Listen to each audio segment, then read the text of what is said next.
Shogun Episode 7 ends with the shocking death of Nagakato in a gruesome accident following Lord Toranaga's surprising surrender.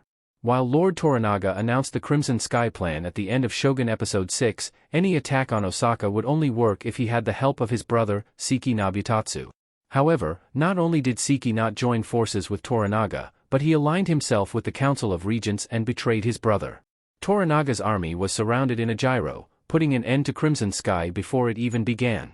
To make things worse, Lord Toranaga's son died while trying to attack Seki, hoping they would free their army and prevent Yoshii from turning himself in.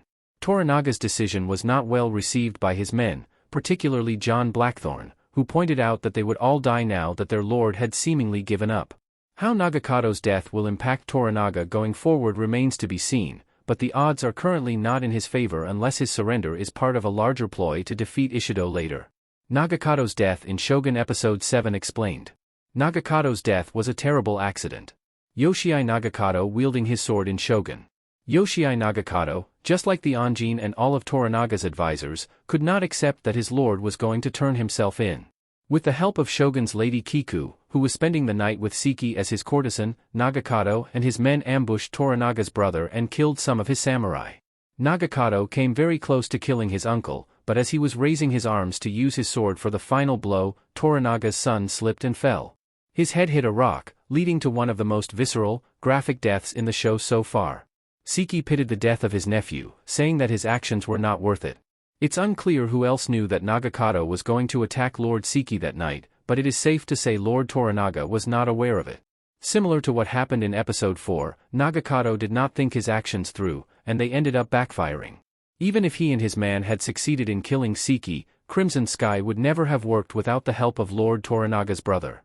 That said, Nagakato's tragic death may cause Toranaga to rethink his plans.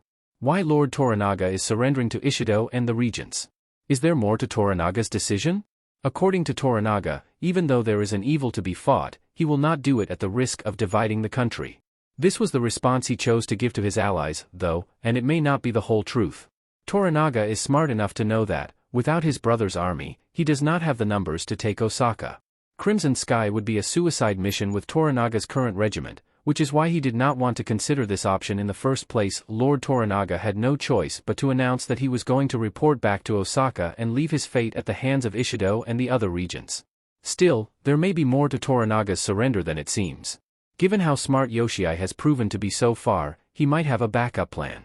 Considering they are not heading to Osaka immediately, Toranaga will have at least a full night to come up with a way of countering Ishido's move and avoiding his execution. Based on Tokugawa Ieyasu's history, Toranaga still has more battles to fight. Why Lord Toranaga's brother betrayed him. Seki's men ambushed Toranaga's forces. Lord Toranaga's brother in armor smiling in Shogun. Toranaga had not spoken to his brother for a long time, but that is not the reason why Seki betrayed him. Toranaga's brother was offered a seat in the Council of Regents, replacing Lord Sugiyama as one of the 5 most powerful daimyos in the country. According to Seki, Toranaga's proposal arrived too late, as he had already aligned himself with Ishido. Seki was already working for the Council of Regents when Shogun Episode 7 began, meaning that Lord Toranaga and his men never had a chance against him and walked right into an ambush. Lord Toranaga's first battle explained, and why Seki lied about it. Toranaga's first kill was not as clean as Seki described it. Toranaga sitting in an imposing posture in Shogun Season 1 Episode 6. Image via Hulu/FX. Shogun Episode 7 opened with Yoshii Toranaga's first battle more than 40 years ago. Toranaga, who was still a kid, was fighting alongside Toda Hiramatsu against the forces of Mizoguchi. While Toranaga won his first battle at a very young age, a feat that would become known across the country, his victory was not as elegant as his brother described. Instead of a single blow to execute Mizoguchi after the daimyo seppuku, it took Toranaga multiple attempts to behead his enemy. It was a messy, bloody kill of which Toranaga is not proud.